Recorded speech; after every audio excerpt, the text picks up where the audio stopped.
Buongiorno a tutti, signor Prefetto, grazie di questo invito al Sindaco. Venendo qui ho pensato a quale formato dare a questo mio breve intervento e penso che la cosa più utile sia fare una specie di riunione di lavoro con voi, come le faccio spessissimo col Presidente della Regione e col Sindaco e con Edoardo, che vedo qua, saluto. Partirei da Levante verso Ponente e tocchiamo 7 o 8 grandi progetti di interesse per lo sviluppo del porto della città. Levante, Darsi di Levante, voi sapete che per alcuni anni abbiamo avuto una situazione di provvisorietà, abbiamo garantito lo svolgimento del salone grazie a un splendido lavoro fatto dal Sindaco e dal Presidente della Regione, ma dobbiamo uscire dalla provvisorietà e dare una valorizzazione all'intero compendio, primo atto del nuovo Waterfront di Levante firmato con Renzo Piano. Abbiamo ricevuto alcune istanze da parte di soggetti interessati allo svolgimento del salone e alla valorizzazione dell'intera darsena per i lavori di riparazione e rifitto pneumatico, altre potremo riceverne. Abbiamo un'intesa piena con il Presidente della Regione e col Sindaco, quindi diversamente dagli altri anni, sulla base delle istanze che stiamo ricevendo e che valuteremo, daremo una sistemazione pluriennale al contenuto. Ci spostiamo, ente bacini, durissima e faticosissima vertenza. Quando sono arrivato a Genova mi è stato presentato come uno dei progetti principali per le riparazioni navali di Genova, che ricordo solo un'eccellenza nel mondo, non fosse altro per aver vinto proprio i riparatori genovesi la gara fatta a Marsiglia per il nuovo bacino. Abbiamo fatto 2 passaggi in comitato, pubblicheremo il bando di gara per l'assegnazione del bacino entro Natale. Ci spostiamo verso la zona del bacino di San Pierdarena.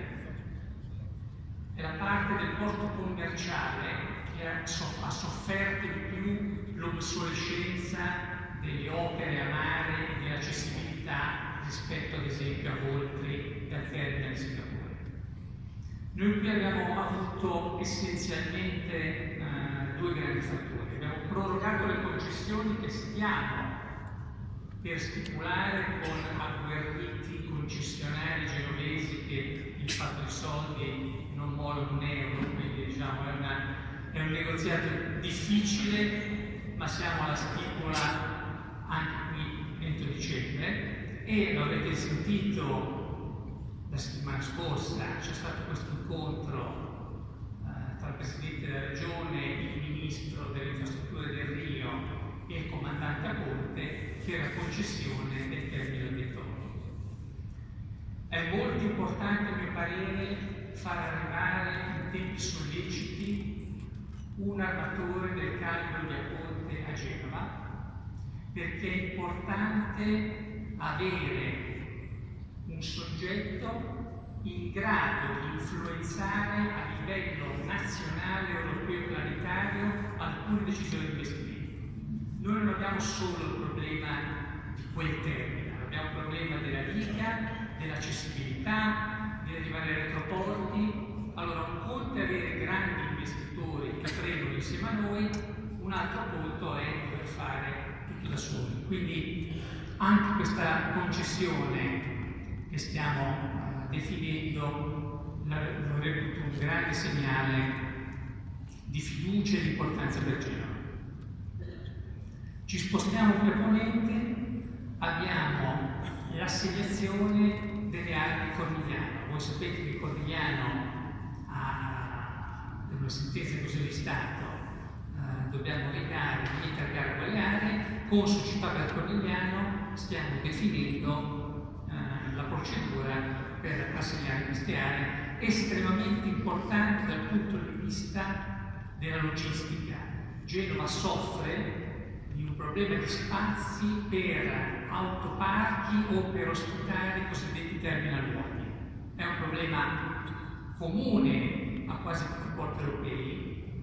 Vedo il sindaco con cui giustamente spesso diciamo, eppure a Genova vediamo aree sottoutilizzate, però diciamo, quando c'è un'area, per poterla assegnare e metterla a valore, occorre svolgere procedure e quell'area è un'area estremamente importante.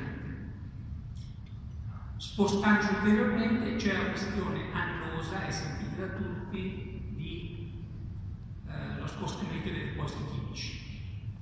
Sono rimaste fondamentalmente due aree che stiamo valutando insieme al Presidente Totti e al Segretario Cucci e a Edoardo Rexi. L'area ILVA, il carbonile del Mine.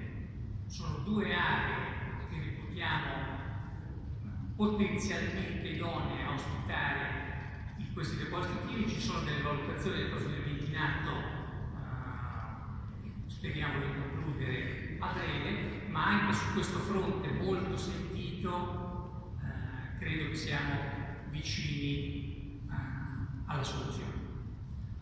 Ho fatto questa veloce carrellata perché penso che sia anche utile dare il segnale di un lavoro fatto, di cose in cantiere e dei risultati che potremo avere a breve.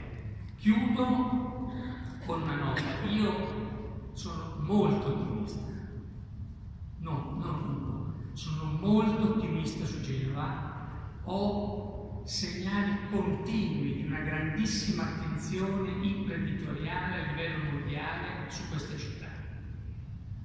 I segnali vanno tradotti in realtà, quindi non è un ottimismo che risolve, ma certamente grazie anche ad alcune eccellenze genovesi di cui si parla troppo poco, ma qui ci sono grandi imprenditori, grazie a queste eccellenze, alla congiuntura internazionale, io penso che il futuro di questa città, se siamo in grado di fare un corpo unico, sarà estremamente positivo.